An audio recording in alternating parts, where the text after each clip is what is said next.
Good evening. It's still May 3rd, except that it's probably 9:46 p.m. on May 3rd. And not only am I bored, but I really all day long have been thinking about something. This morning, or at some point today, I had a video shared with me. It was so completely inaccurate. I couldn't even listen to it. This person doesn't speak like I do, but rather really has pretty videos with music and scriptures to refer to and stuff. But this one was about a deceased preacher from the past who, just what little I listened to, I totally could not relate to, being a prophetess myself. I really found it quite offensive, and I hope that wasn't the desire. But I kind of, with the discernment of spirits, you can kind of tell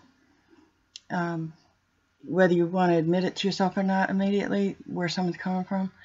But this video that was shared with me was saying that, you know, there were no prophets in the New Testament, which my enemies had said. They said a lot of things that were completely false. There are no more prophets these days. That was in the Old Testament, and ever since Jesus came, there's no more prophets. Don't tell John that, or don't tell Paul that, or, you know, there were prophets in the New Testament, and there are end times prophets, which I am one, prophetess.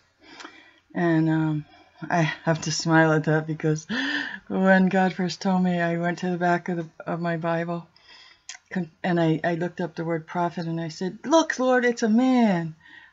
And he said, I realize you're a woman. Just that ESS.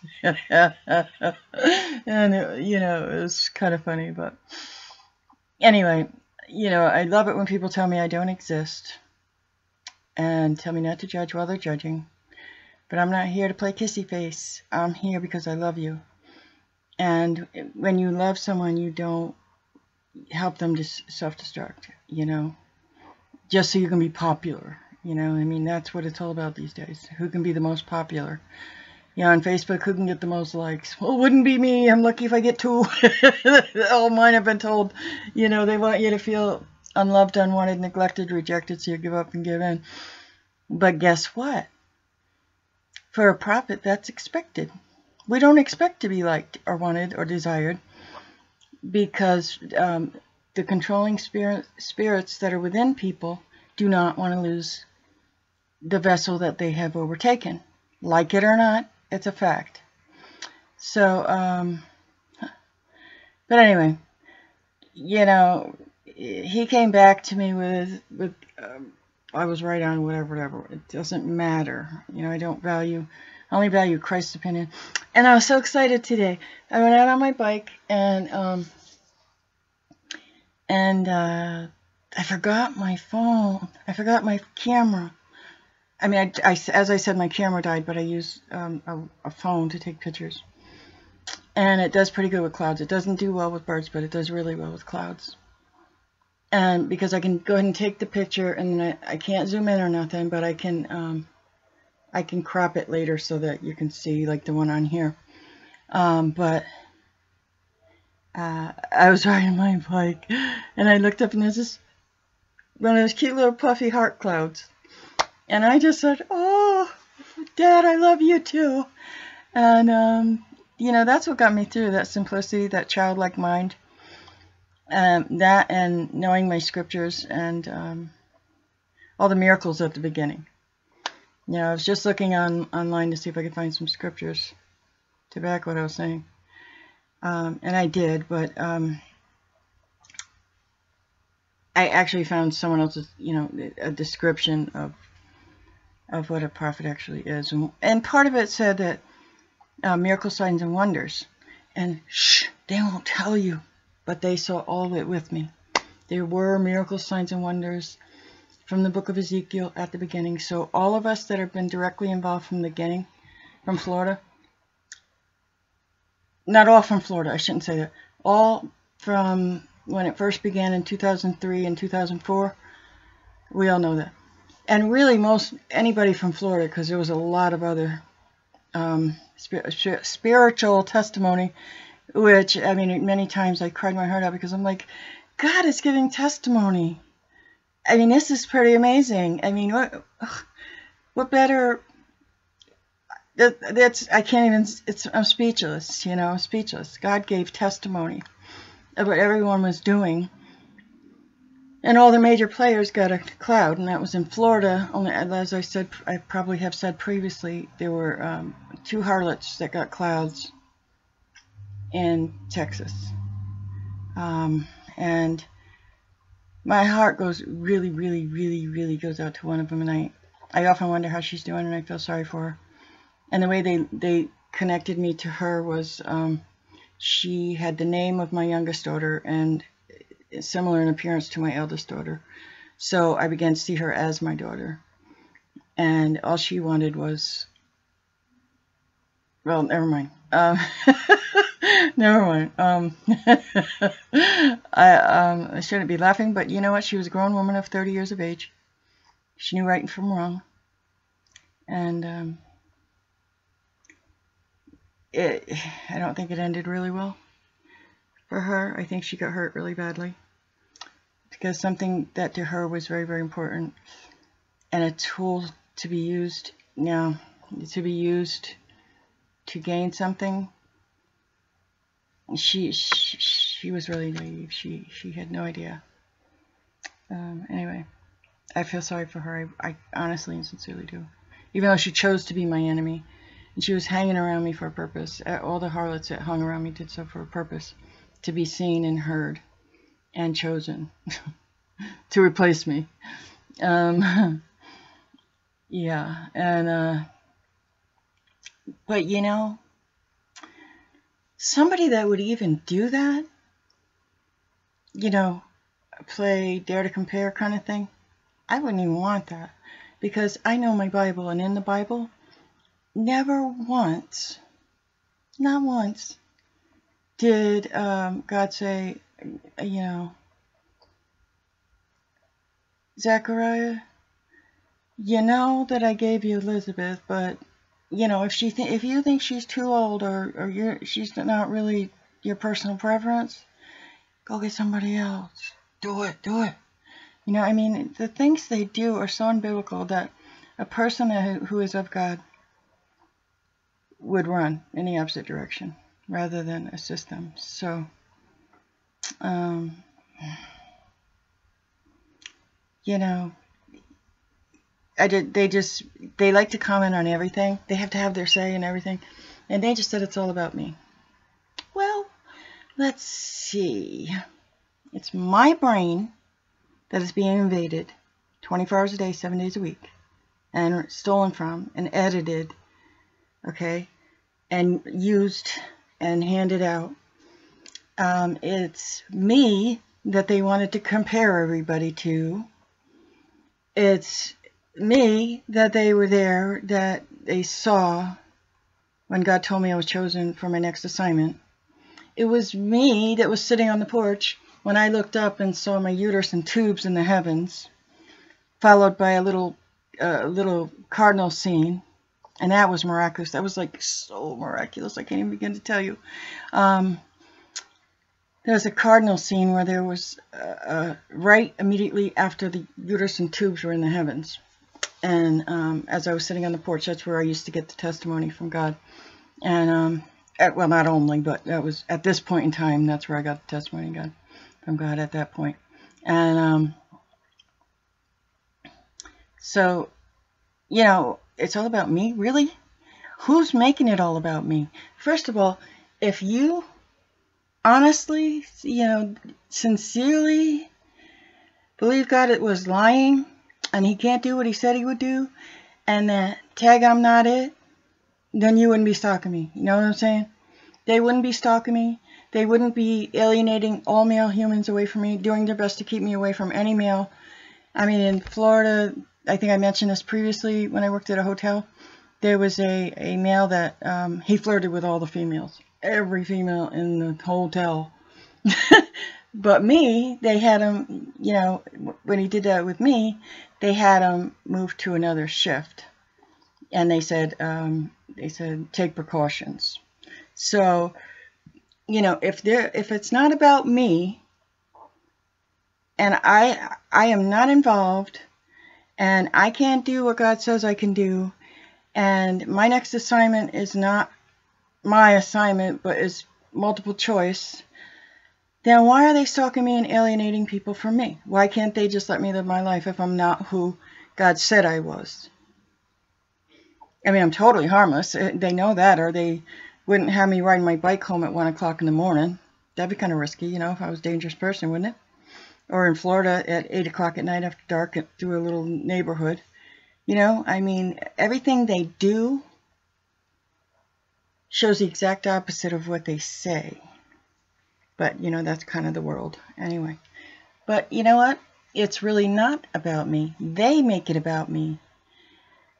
But it's really about saving souls, getting the truth out there of who Jesus really is and what and his actual personality, and that he will save, rescue, help, and do everything he says in the Bible that he will do. And if he makes you a promise, hold it and don't let it go. Because if you do, you always have a choice. You can choose to believe Satan, or you can choose to believe God. And that's the road you're going to get on. The one that you choose to believe. And I have believed God from the beginning. I mean, I just love him so much. I can't stop saying it. I love him more than life itself. I love him more than I could possibly put into words. And because of that, I have a genuine love for my fellow man, who everyone that I see who is unsaved is a victim of Satan. Because Satan is doing something to hold them back, just like my enemies do. I told you they're perfect double for Satan. And I don't care if they made a double of me. I don't care. And I don't care what she's doing. Because no weapon formed against me will prosper, and every tongue which rises up against me in judgment I shall condemn, according to the scriptures. I don't care if they made a double. Honestly, they just told me that. I don't care. I don't care. If they made somebody look like me, and she's of the world and she's doing worldly things, that's not my problem. I only have to please God. I don't have to please men. Okay? So, and people that are meant to be reached will be reached. Boom. You know? If you're not meant to be reached, you're not going to listen. You're not going to pay any mind to what I'm saying. In fact, you're going to cut me off probably within the first 2 minutes. If that. If you pay any attention at all. But those who need to hear it, and those that God sent me for, will receive it.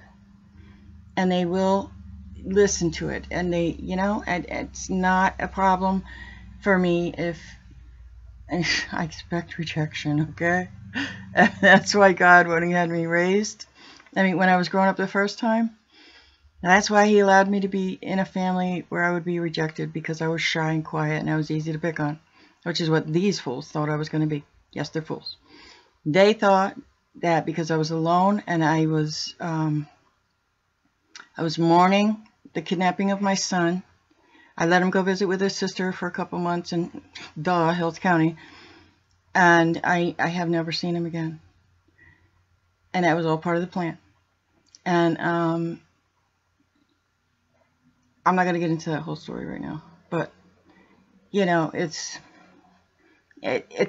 to them it's all about me, because I'm the one that they're invading. They have to know everything I think, say, and do, and they have to run ahead of me and alienate everybody and tell them what to think, say, and do. So in that way, it's all about me. But the reason that they're doing that is because it's all about reaching souls with the truth and spoiling their system. You know, too bad, so sad. Jesus is coming soon. And if you want to listen. If you don't, don't. I mean, in the days of Noah, everybody's laughing at him. He was building an ark. They were laughing at him. They were partying and having a good time, you know, until the flood came. And now, as a servant of Christ who has a genuine love for all people, you know, I said to myself, I'm like, you know,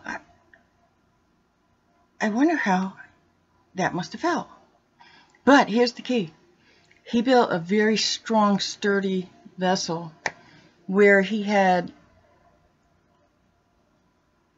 tons of animals and his family in there. And there's a heavy flooding rain coming down, a torrential rain. So he didn't hear the screams. And that, you know, that's what spoke to my heart when, after I became a full servant of the Lord. My thought was, how did he endure that? It hurts so much to see people suffering and that won't listen. And that's what came to me. You know, with all that noise going on in the ark and the torrential rains, they didn't have to hear it. They didn't hear it. And they had the satisfaction of knowing that they did their very best to reach people, and that they had freedom of choice. And you know, they made their choices. They made their choices. And I feel this very same way. And, you know, I used to cry and get very upset more frequently than I do now, because it's embedded in me now. You know, I have come to the full realization that people have a right to make their own choices. And if they get hurt as a result of those choices, then there's nothing, then I did my best, God did his best. And, you know, the Bible even speaks, there's scriptures that say, you know, I sent my prophets, I sent my teachers, I sent everybody, and you didn't want to listen. You know what I'm saying? And so I don't really expect any different, except that I have the knowledge that I will reach those who God intends me to reach, that he knew would be reached. And if you want to play games and be foolish, that's fine. I'm talking to people that approach me and want to act foolish, which is extremely rare because no one's really supposed to unless they're assigned by the enemy being the FBI. So, you know, bring it. Bring it. What can I say? Anyway, so I'm lucky because I have 2 days off where I can, you know, because there is one person in my heart that is very, very close to my heart. The gentleman I take care of, and I have a genuine concern for all the unsaved people that I'm working with, and the FBI holds them down because that's their job. That's their job, to hold people down and keep them from being saved. These that I'm working, those that are fighting me, have been assigned by Satan to keep injured souls injured, and keep them from being healed. And keep, you know, I had an incident with my client where he's always in pain. He has pain all the time. And I'm not going to say too much right now because I am going to put this out there later, but not right now. But anyway, he was in particular amount of pain that day. And I went into his room and I put my hand on him. And I spoke it out loud, and I prayed for God to heal him and remove his pain. And golly gee whizzers, he got up for lunch and he ate, and he went and sat down in a chair, went to call his relative who's in charge, and because he wanted to tell him. I said, what do you want to call him for? And he's like, well, I have no pain. There's no pain in my back, there's no pain in my knee. I want to tell him. And he expects that to be good news, but it really isn't. It is to me, but if he had made that call, me and my big mouth, I had to go and tell the relative. And the next day when I got there and I put my hand on him, he was right back in pain. And I put my hand on him and he said, could you leave religion out of this? I'm not religious. I didn't go into all that because I knew where it came from.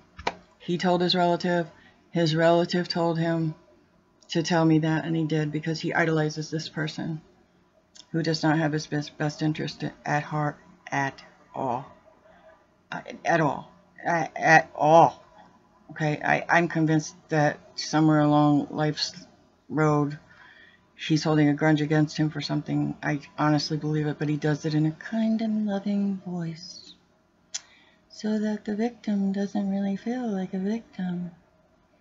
It's all deception. Satan's really good at deception. It doesn't work on me because I have eyes to see and ears to hear, and I see what's going on. And when I tell you something that's putting him at risk, and you keep denying it, even though you're in another state, you haven't even seen this man since you were little. I hope you tune into this, and you haven't seen him since you were little. You haven't seen the person that you're protecting, who is a severe risk to this man, and yet you protect the person that is putting him at risk. You protect everybody but him. And I hope that you tuned into this. I know this man used to tune into my Facebook page all the time. And I know he invades. I knew before I took this position that he was allied with my enemies and my neighbor. I mean, they work together as a team. And anyway, it's very sad, but God's will be done. And he did send me there. And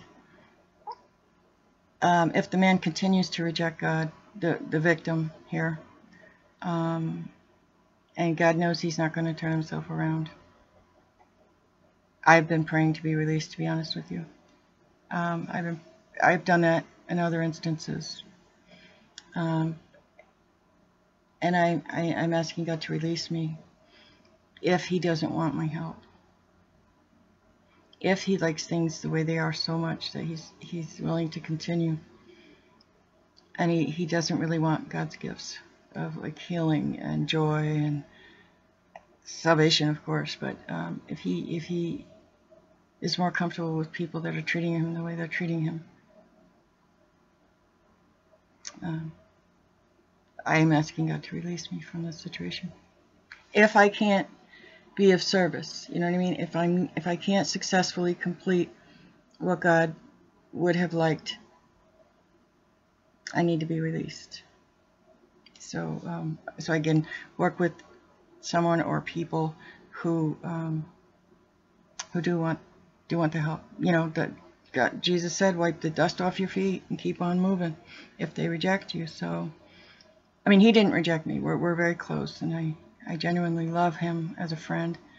And this is where my heart is. This is why I ended up. I'm started out talking about prophets, and I end up talking about what's in my heart. It's just like when you write a letter, you might start writing something, but by the time you get to the bottom line, it gets down to the bottom line of what's in your heart. And anyway, my enemies are constantly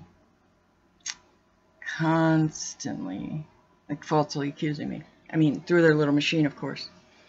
I'm self-seeking. I'm telling the truth because I'm self-seeking. My heart breaks because I'm self-seeking. Their helpers tried to slither around behind my back and embezzle all the tools for my work that I will be using for God's kingdom to provide housing and food and clothing and whatever the needs may be, without asking, have you been giving me money first? I mean, it's going to happen. They're going to have to return to me double with interest. But that's not self-seeking. I'm self-seeking. I mean, everything.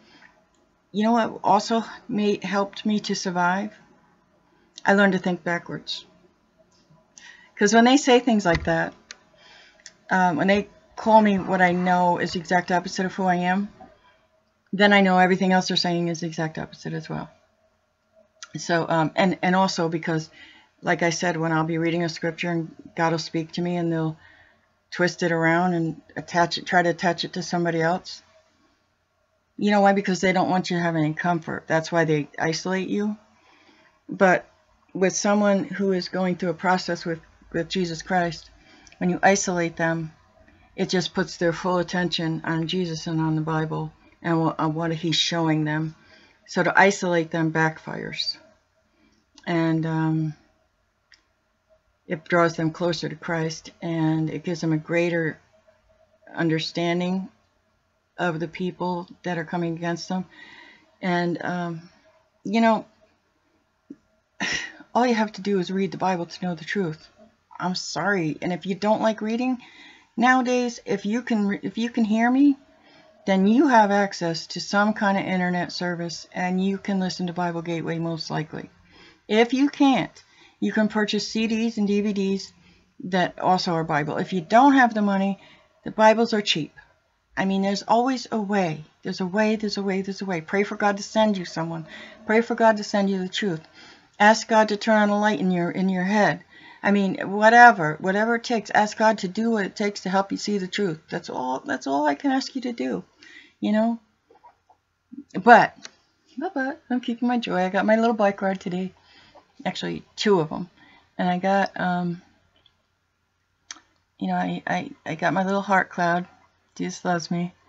And I thought I saw another scene up there, and it struck me, and I didn't have my camera, so I couldn't take a picture, so I probably shouldn't talk about it, but I believe it was what I saw, and another comforting. But he'll comfort you, you know. And I saw did I see the cardinal? No, I heard the cardinal first thing this morning. But it's a good thing I don't see him that often right now, because I can't really get a picture, and I'm so used to taking pictures of him. I got to get a new camera.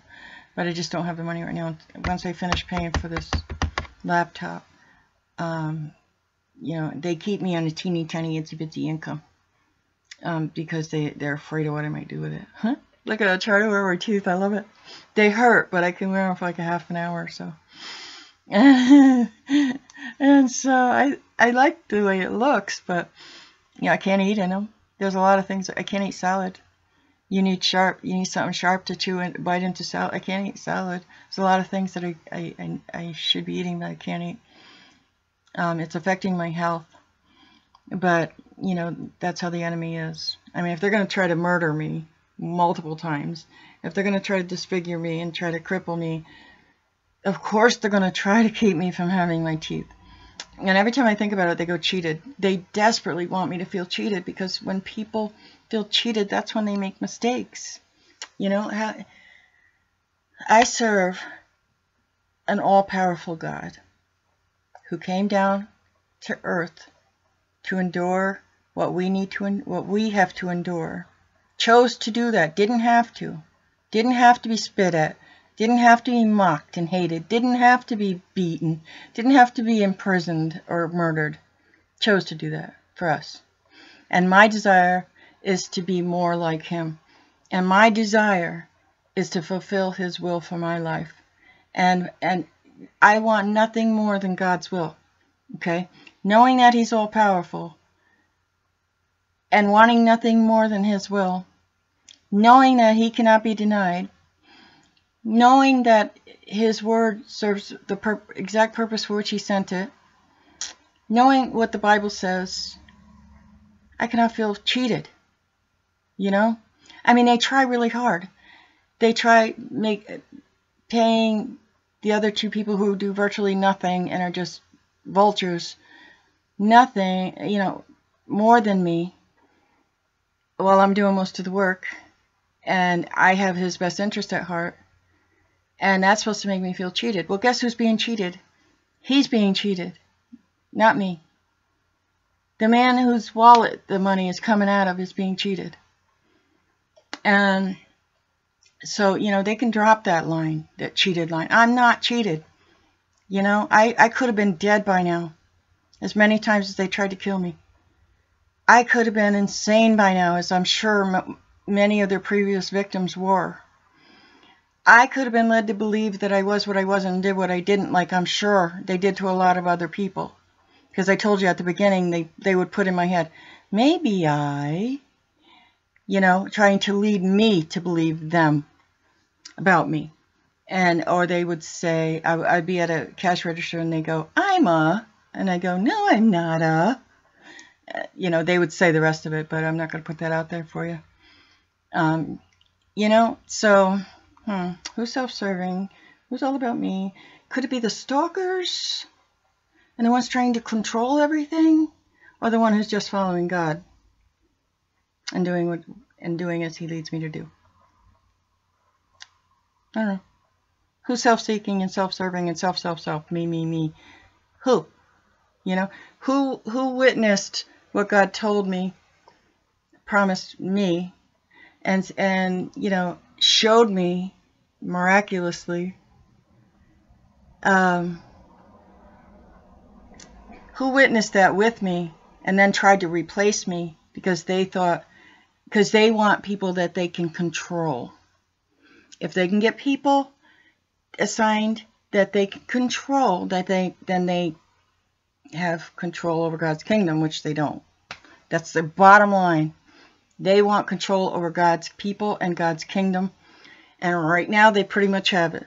Because the pastors and the Jesus clubs and everybody helped them and are sucking up to them because they're all just different departments of Satan's kingdom to deceptively keep people out of heaven and have them go to hell with Satan. That's what it's all about. So, if you are able to receive truth, then please do. If not, then my heart's desire is that you would have. But, you know, maybe down the road a piece. I don't know if you live to do it. You know, if you live to decide later, because we don't know. Nobody knows. And I have a beautiful future ahead of me. And I'm very grateful for that. And you're worth it. And I am willing to wait until Father finishes the processing and exposes everything he needs to expose. Because I trust his timing. And I trust him. And everything is coming from him. So it's up to him to decide when it's time. And, you know, each and every time throughout when I have, you know, I'd be like, Lord, I know there's no time up there, but there's time down here. just reminding you. It's been 6 years. It's been 10 years. But you know what? In the end, it's all worth it. But you know why? Because I have a purpose. I know what it is. I have constant communication with my Creator and my Father and my greatest love. And my purpose will be completed. And then I will go be with my Father. And I love you. And I pray for you. And I thank you if you took the time to watch this video. May the Lord's blessings be upon you. And please, please, please, please, just ask him. Even if you're mad at him because you think you're blaming him for something that somebody did to you from the time you were little or any time in your life. Because what happens is Satan does things to us or has people do things to us. And we end up blaming God for it. And Satan's sitting there laughing at us because he's the one who did it. And we're worshiping him by rebelling against God for what he did. Can you imagine? Can you imagine? Imagine there's you and there's somebody and there's somebody who has done harm to a person in the middle. And the person in the middle is taking it out on you. And the person who actually did it is laughing their behind off because, you know, they're like, it worked, you know. So that's the bottom line. He wants to turn us against Christ, and he wants us to get mad at him. And I know exact feeling because I did it when my late husband passed. I was born again already, and I think I've mentioned this previously. I thought that God was number one, but he was number two, because if he was number one when my late husband passed, and God was so kind and loving to let me know that he was in heaven in 3 separate ways. And he even let me know why he had to go when he did. And, you know, I was selfish at the time. It's like, you know, how could you give me a house full of children and then take my husband? You know what I mean? How could you? I was praying for peace of mind and heart for him for quite some time before he passed. And God let me know that was the only way he was going to have it. And if he didn't go at that point in time, he wasn't going to heaven. So this way, I mean, and I felt hurt, and I felt that he disappointed me, and it was a big mistake. But you know, we've all done it. Well, I don't know if we've all done it, but many of us have done it, and that's the reason why I can fully understand that feeling and that we do that. But now I know why, and now I see it from a different perspective. I mean, 11.5 years alone with God will do that for you, with nothing but enemies around you. Going from seeing the good in everybody to seeing the worst in everybody. Okay? Instead of seeing the person himself, now I get to see the controlling spirit within them. So that's the bottom line. What I used to see was the individual. The Lord used to bring that good in them, which is the real individual, out. And now, because the enemy is controlling them, I only see the controlling spirit in them. So it's not a beautiful place. It's a lonely place. It's a lonely place. But God constantly gives me something to laugh about and smile about and rejoice about. And I am like a little girl, and every time he blesses me with like a heart cloud or a bird, or there was one time when I saw a bird cloud online, I think it was Facebook, and I was like, I wish I could see a cloud like that. And then I went for a walk up the mountain there, and lo and behold, there's a transformer cloud that turned into a bird, and I took a picture of it. I have it. So, when God does these little things and shows me that he's paying attention, that's what matters. It's not what he's doing. It's that he's saying, I'm paying attention. I'm right here. I'm with you. And that's all I need to know. So, have a wonderful week ahead.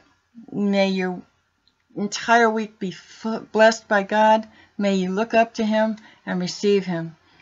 And may you receive Jesus Christ as your Lord and Savior. May you ask God. May you seek, Google whatever you feel like you need to know. When you have two people telling you two different things, there are many, many ways to find out which one's factual these days. I love you in Christ Jesus. Prophetess Gratiana, signing off.